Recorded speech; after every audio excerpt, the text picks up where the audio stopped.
Hello, welcome to the Blue Grid podcast. This is your host, Major Anya Fedotova, a psychologist at Los Angeles Air Force Base. What makes us resilient? What is grit? Please join me as I set out to discover how we can become greedier. This podcast features current and former military leaders, mental health experts, elite athletes, veterans, special operators, superior performers, POWs, and others affiliated with the military who have overcome significant adversity.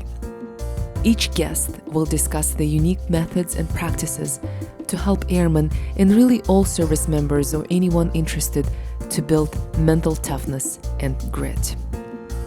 The views expressed are those of the author or guest and do not necessarily reflect the official policy or position of the United States Air Force, the Department of Defense, or the United States government.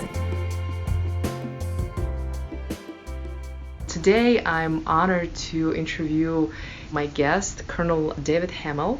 And quick introduction for Colonel Hammiel: he's the commander of the 61st Medical Squadron at Los Angeles Air Force Base, California. He is a board certified and a licensed clinical social worker.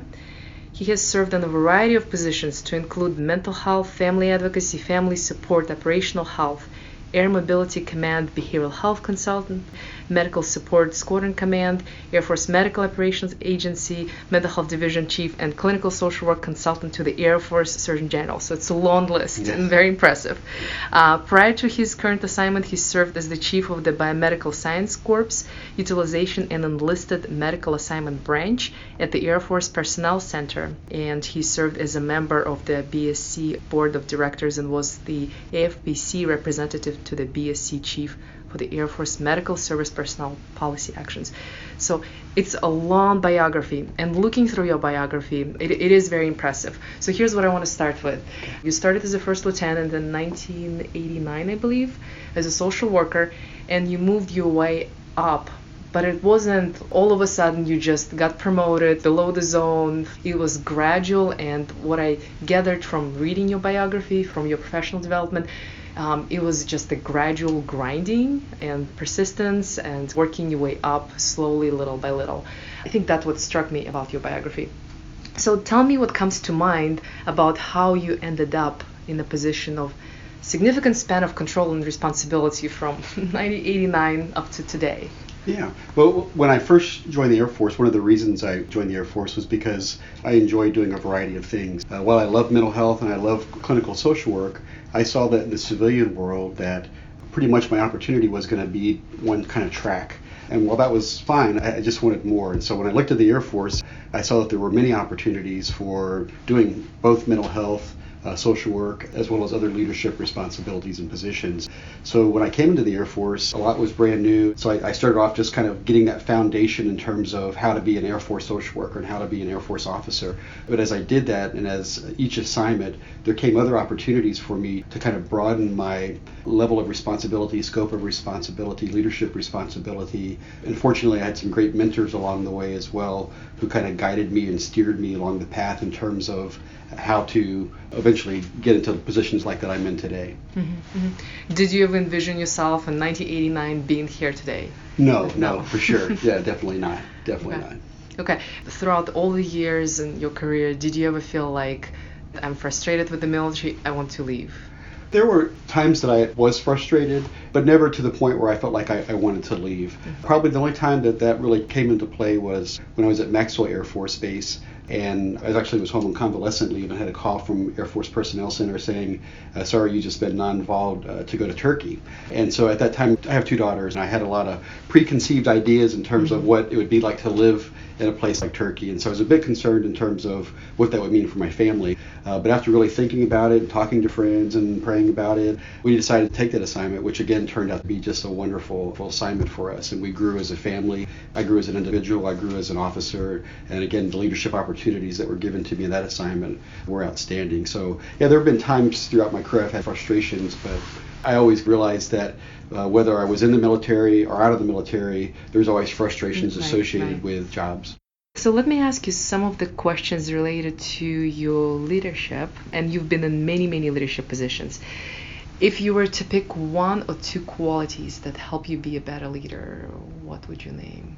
I would say I'm pretty good at assessing my resources, the people that work for me, to kind of identify their strengths, identify their areas of weakness, and building teams, helping them work together with me in terms of the goals that we're trying to achieve and trying to utilize their strengths to achieve those goals. That's one quality that I have that's been very useful through the years. Second quality, I'd say, is just my mental health background, because in mental health, we were taught a lot of skills in terms of relationship skills, problem-solving skills, communication skills. I think those were very useful tools throughout any of the leadership positions that I've held through the years. Have you ever had feedback where you've been told this is your strength and you're like, oh yeah, this is my strength and let me work on this more? People have told me that those areas that I kind of mentioned were my strengths. I always try to work and improve and try to learn from any leader that I've worked for as well too, in terms of what strengths they have that I think would be useful in my toolbox as a leader. And also from the leaders who weren't so good, to realize those are tools that I want to make sure I don't use and don't include in my toolbox. And so I've always tried to be aware of those type of skills that could be useful for me in future positions. What about the weaknesses when you've been given feedback and you've been told you really need to be working on this? Yeah, I'd say one area that was useful for me in terms of what I needed to work on was when I was in my first squadron command position. I knew how to play the game in terms of writing OPRs and promotion and those type of things. And so as a leader, I always wanted to do what was best for my people. I could write anybody a very strong OPR. What I didn't really realize sometimes is it the right thing to do? So for example, I had an officer who worked for me who was a great technician, but wasn't necessarily a great leader. And so I had written him a very, very strong OPR though. And so when it went to my group commander kind of called me in and said, hey, is this kind of your intent? Because in this very strong OPR that you've written, this person is likely to get promoted and likely will be a squadron commander someday. Do you think he'd be a good squadron commander? And so I really had to step back to kind of look at, I want to do what's best and take care of my people, but I also, as a leader in the Air Force, have a responsibility to make sure that I'm assessing and judging and promoting and pushing forward those people who need to be in those leadership positions, because we all seen if you get the wrong people in those type of positions, the impact that it can have on the unit as well as the mission. Absolutely. And it's incredible how technical skills or technical expertise often does not translate into being a good leader, right? For sure, yeah. What is your worst experience in the military? Worst experience in the military? When I got to Air Force headquarters level position, I always had this vision of things that I wanted to do to improve the Air Force or improve our policies, our programs. But when I got into that position, I was very frustrated by how the bureaucracy of the Air Force, and it's a very large organization, and so to try to make those changes that I had hoped to make, it became clear to me pretty quickly that I probably wasn't going to be successful in that. And so I had to kind of readjust my expectations in terms of what I was going to be able to achieve or what I was going to be able to do in that position. I was also frustrated in that position by sometimes we'd be asked questions from Congress or from DoD leaders or Air Force leaders about things, different policies, different issues. We wouldn't be given really a lot of time to kind of answer those questions. And so I felt very frustrated sometimes. The time that I had to give an answer, I wasn't necessarily giving those leaders the best answer that I could. And so I was frustrated that they may be making decisions based on half information or information that may not be as accurate as possible. Those were probably some of the worst experiences, I'd say, in terms of being in the Air Force. What would you do now, knowing what you know about that job? What would you do differently? I think just come in with realistic expectations in terms of, what is it that I can make and what kind of difference can I make there? Because I think I'd be less frustrated just knowing to be able to be more successful for those areas that I really, really can influence and make a difference in. And what about your best experiences? Best experience has just been working with some just amazing people throughout the years. And to me, every assignment, I can honestly say I have not had a bad assignment in the Air Force. And I've been assigned to places that many people would consider undesirable. Yeah. I'm from Miami, Florida, so you'd think that I love warm weather, but I spent 2 assignments in Minot, North Dakota, 5 years there, 4 years at Eielson Air Force Base in Alaska, really extremely cold places, and places like Turkey, and places like Arkansas, and places like Alabama, and North Carolina, and Illinois, and Texas, and now here in California. And every assignment has been awesome because of the relationships that I've been able to build with people. And now I literally have friends and know people, all over the world. Yeah. And so those experiences have just been priceless. Relationships. Yep, relationships. Yeah. Wow, wonderful. How do you mentally organize your priorities? How do you think about the day? How do you think about the week? What kind of laundry list of things runs in your head? I really try to, by the time I leave work, to kind of leave work at work so that when I'm at home, I'm able to kind of really focus and give the attention to my family. And I'm a big organizational kind of freak, and so I really, at work, I have rules for myself. Like before I leave my inbox, my email has to be empty. I have to have addressed every email. I won't necessarily have answered every email in terms of to resolution, but I will have kind of categorized and responded and let someone know if it's going to take me several weeks, to kind of figure out or get back to them with an answer. And so even with whether it's email or whether it's task, I'm very organized in terms of what I'm going to work on and when I'm going to work on things. And so before I go home, I'll look at what the next day, the next week's activities are or priorities are, or things that I need to really focus my attention on, so that when I come in that day, I already know exactly what I'm going to be working on or what I'm going to be doing. And do you have specific rules for the morning, the first thing, the second thing, the third thing, or is just at the end of the day, no matter what happens, I have to finish all my emails and all my texts? So for example, as a commander, I want to make sure that, again, I'm taking care of my people, so that would mean things such as making sure OPRs and EPRs and awards and decks and all those things are signed off on. So in the virtual personnel center, I check that every day to make sure that there's nothing pending or waiting on me. If I have any folders in my inbox that need to be signed off or need me to deal with, that's empty before I leave. And so I don't want my position to ever cause any place in the organization to be stalled or have to wait on me. And so I just try to make sure that anything that I'm responsible for, that I'm on top of, and that it's moving forward there. That's how you always organize your days or your weeks. I learned through the years, again, learning from other people, different techniques to do that, and also learn from people what I didn't want to happen. Because I've had colleagues that I've worked with through the years that literally will have thousands of emails in their inbox, and they're so. That makes me anxious just to hear. And they're so frustrated, and they're like, oh my goodness, and they don't know what they've answered, what they haven't answered, what's important, what's not important. I try to keep my life as stress-free as possible, and so those things that I know that would create or cause stress for me, I want to avoid those things, And I've known people, if you go in and you look at their desk, it's literally just covered with stuff. I'd always think, how do they know where anything is at or what's what's going on? And so for me, again, organization has been really, really, really important. Try to stay on top of things and have a system that works for me to do that. Yeah, I think about it too. When I have clutter in my desk, in my drawer, in my room, I have clutter in my head. Yes, right? yes, exactly. So if I want to have a clarity and a goal and in some organization, I first need to organize my space. Exactly right. Yeah.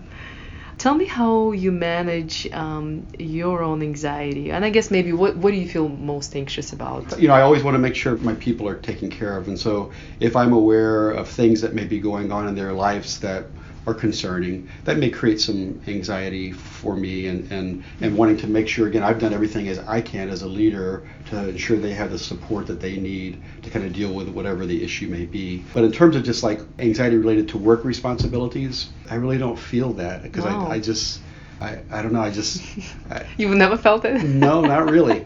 I mean, again, as a clinician, probably more so than as in staff and leadership positions. And because as a clinician, as you know, I mean, we literally have someone's life in our hands.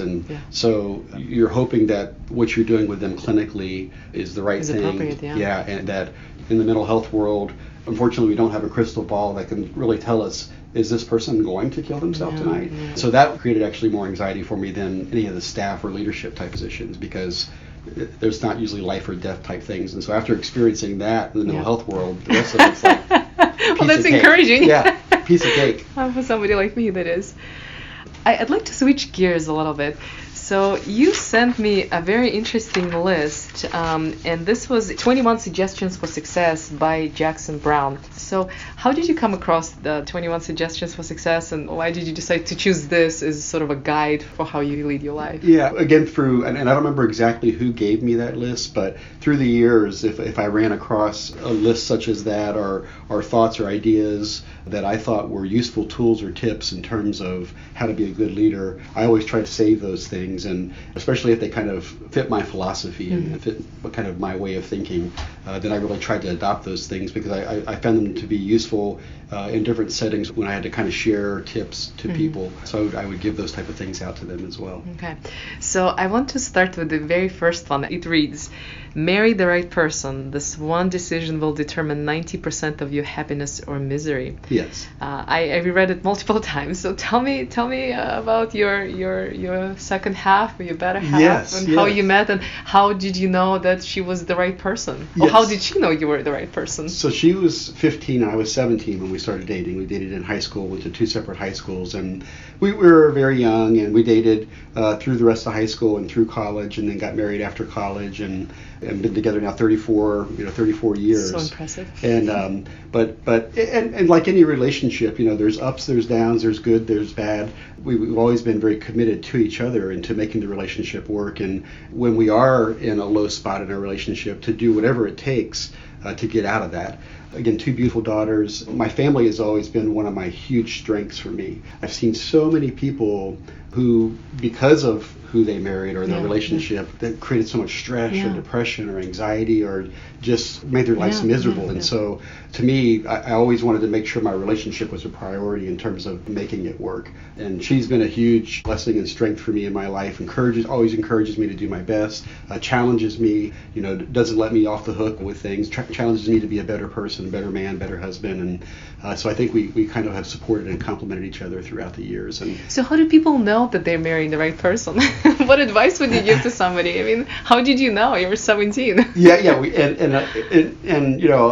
We probably didn't know necessarily that we were the right people. We were too young really to make that decision there. And so I just encourage folks to really think through in terms of, is it a person who shares kind of your goals, your dreams, your visions, your hopes? Is it a person that kind of shares your values and your beliefs? Is it a person who, that you believe is really going to be committed to the relationship in those bad times, in those valleys? And so again, you don't necessarily know for sure that's going to be a person like that. But I think to the best of your ability, if you can look for those things versus just whether you're physically attracted to the person or you have that emotional, feeling, I love that person. It has to be more than that, And so I just encourage folks and to have, I think, a long dating period. So again, we dated through high school and then 4 years of college. So we had been together, 6-7 years before we got married. And so we'd seen the good, the bad, the ugly. We'd seen how we worked together in terms of communication, solving problems, what our values were, what we wanted for each other or for our futures. And so to be able to see that and to really know, I think helped us to know that was the right person for us. At what point you decided, I'm going to propose because that's going to work for me? Do you remember that? So I proposed while we were in college still. And interesting, I think, is, I was a person who always wanted to be married and wanted to kind of share life with somebody. Because while I enjoy my downtime and alone time, but I enjoy more being able to kind of share life with somebody. And so when we look back on that, if you were to ask both of us, again, were we ready at the time when we proposed and when we got married? Probably not. No, okay. But we did. And we worked all through the years after that because of that commitment that we had to each other. I wouldn't say that we were that insightful at that time to know that, this is, this is going to be great and this is, the right person for me. Okay. So here's number 2. Work at something you enjoy and that's worthy of your time and talent. Tell me a little bit about this, because I know a lot of people who are very talented in various spheres, athletic, musical, art, whatever. Maybe they're extremely good communicators, and maybe they're very good at persuading people. So, they could use their skills in a variety of settings. But instead, they settle for something different that pays their bills and not necessarily their talent. So talk to me about this. How do we do this? How do we reconcile this? On the one hand, this passion and desire and talent to do something we want to do. On the other hand, I don't know, maybe this is not realistic to pursue a career of basketball player. I think there's a fine balance there because I've always believed that as many hours as we spend at work, so if you're doing something that you really don't enjoy, that's a terrible way to spend the majority of your life because we spend so many hours at work. And so to me, that was clear in my mind that I definitely did not want to do something that I wasn't going to enjoy doing. On the same hand, I knew that I needed to do something that was going to be able to provide a lifestyle that I wanted to be comfortable with and to live and provide for my family. And so, like you said, I knew I couldn't just be a basket weaver, underwater basket weaver somewhere. I needed to have something that was going to give insurance and that was going to pay a salary that was going to, again, afford us to be able to kind of live the lifestyle that we had hoped to live. So trying to find that thing that gives you that kind of perfect balance of, yeah, this gives me joy, this gives me meaning, this gives me purpose, and it enables me to kind of live the lifestyle that I'd like, then that's a huge win. And not everybody's able to do that. But I think the more you are able to do that, the happier you're going to be, just the more content you're going to be in life. Yeah, I often think about it as maybe as a privilege to be able to do that. Yes. To be able to actualize your talents and earn money. Yes, exactly. Yeah. So what is your talent? One talent, your best talent. I think my talent is relationships, building relationships, and just relationship skills, communication again, and problem-solving skills, organizational skills. I think that's my talent. Yeah, plenty enough for a leader for sure. So your number 4, become the most positive. I love this, an enthusiastic person you know.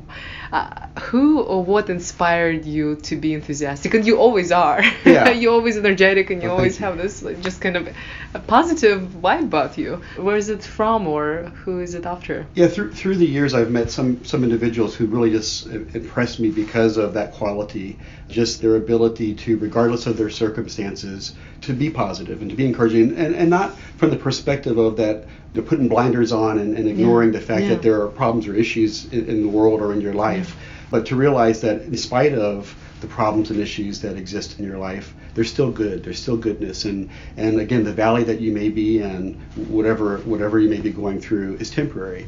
But you have to work to kind of get out of that and move forward. And I think just the positive energy, that I enjoy being around other positive people as well too, and so I want to give that back to others as well too, because it's so easy when you get a group of people together to focus on the negative, complain about the weather, or complain about the traffic, or complain about being undermanned, or whatever the case may be, instead of kind of, again, looking at the positive things that kind of exist and are going on in your life right there. Yeah. Can you think of one person that, oh my gosh, I want to be like them? There was a lady in the church that I went to growing up as a kid. She had like 6 or 7 kids. Oh, wow. And her husband had died. One of her kids had actually died of leukemia as well too. She had another child with a mental disability. And yet, in spite of this woman who still had this family that she had to care for, had to take care of, and the challenges that she faced, she was always so positive and she had this beautiful smile, and she had just this positive view that regardless of those circumstances, she was still blessed to have the other kids that were healthy, and she still had her life, and she still had her friends, and she still had her family, and the sun was still out shining every day, and it just really spoke to me that how she could do that in spite of the trials that she was going through. I love hearing stories like this. And that leads us to the next question, actually somewhat related. And that's probably my favorite. Persistence. What does it mean to be persistent for you? To never give up. I know that there are going to be some things that have been more difficult for me to do, or for me to learn, or for me to achieve, but I can't let those things keep me from achieving or accomplishing what it is that I need to accomplish. And I tried to really instill that in my daughters as well too, is to make sure that whatever you put your mind to, even if you fail, you fall down, you get back up again and you try again, you keep working towards that goal, if it's a goal that's worth achieving. Don't let failure stop you from achieving it there. Can you give me an example of when you really wanted to give up and you decided, what, I've exhausted just about every option that I have, and I have no emotional or mental energy for this? Let's see. I can't really think of an example right off the top that I've given up or about to give up, really. Yeah. Oh. Can't think of any. Where does it come from for you personally, this kind of this undying persistence? I would just say that I think it's just the drive that I have to always wanted to do the best, to be the best, and to my goal throughout my career is to always to leave a place better than I found it. And so again, how I kind of define success is through that perspective. Not that I'm going to change the world, but the garden patch that I'm in right now, what can I do to make that better? And so, with that, I think that's helped me to kind of say, okay, regardless of the problems that I may face in trying to achieve that or accomplish that, I'm not going to give up. And so just as the drive that's kind of been there always in my life to do that. And do you have siblings, brothers or sisters, and are they like you are, or is it something that runs in the family, or are you unique in that way? No, I have a brother, older brother, and he's a chaplain in the Army, and we're very similar in a lot of ways. And so he has a desire and a drive to serve others and to help others and to be there for others, and so we do have a lot of similarities there. Do you feel like it's something that your parents instilled in you, your school, your culture, that made this trait so important, so salient for you? We weren't very well off at all in my family, and my mom and dad eventually divorced in later years. And my dad, even though he's dead now, but during his life, I always knew that he loved us, but he never really was a good father and never really was a good husband. And so I always knew I wanted to be more and better than that, and he wanted me to be more and to be better than he was. And so in spite of his shortcomings, and not to go into all the mental health of it all, but his background in childhood was a disaster as well too.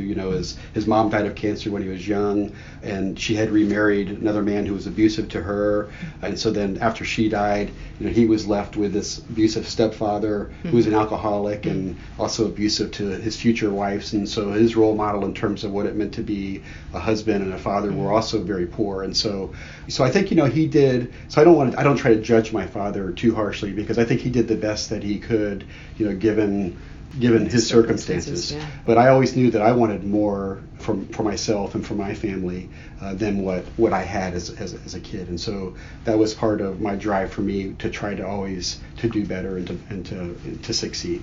Very cool. What about your mom? She was always kind of the rock in the family, and so in spite of his weaknesses and his areas that he really needed to prove, she was always there for us, and she was the breadwinner for the home, and so he would jump from job to job, but she always worked for a company, and so she was kind of the stability and the foundation for us, and she always had a very strong faith. And tried to help us to have that faith as well too, and pushed us to have that faith. And so through the years, in spite of the rockiness of their relationship, we still had a very solid home and foundation because of her.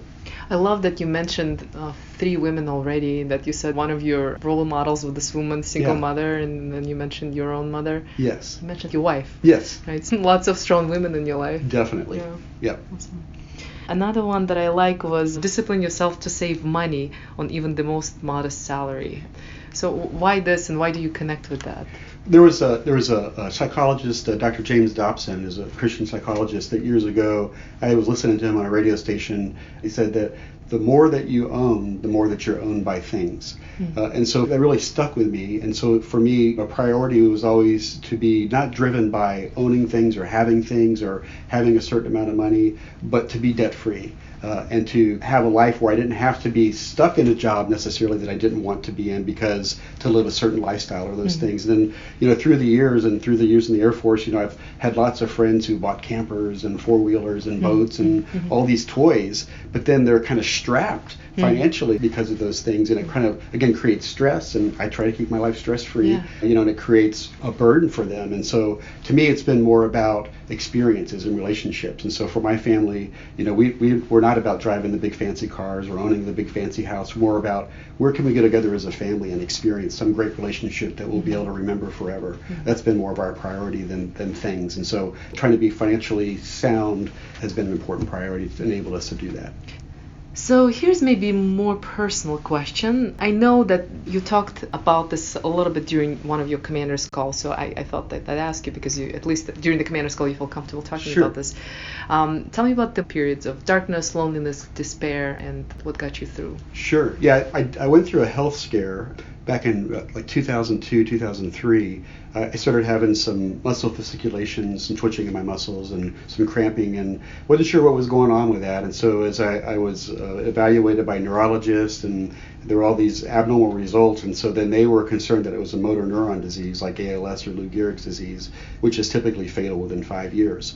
And so that really rocked my world, to think that I might have a condition or a disease that was going to be fatal, because I'm a husband, a father, I've got these young kids, and I've got these dreams and visions about life together and growing old with my wife and all these experiences. How old were you at the time?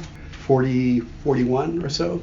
It shook my faith even, because oftentimes with faith, it's easy to have faith when things are good, but it's more difficult to have faith when you're going through a dark period. And so fortunately I had friends who were there to kind of encourage me, to help me to realize that in spite of what I was going through, again, my faith, and to realize that, God is still with me, God still loves me, still cares about me, regardless of how it turns out. And it could turn out bad, but even if it did turn out bad, everything else was going to be okay. And so just trying to, because of having those friends, it really helped me kind of get through kind of those dark periods that I had there.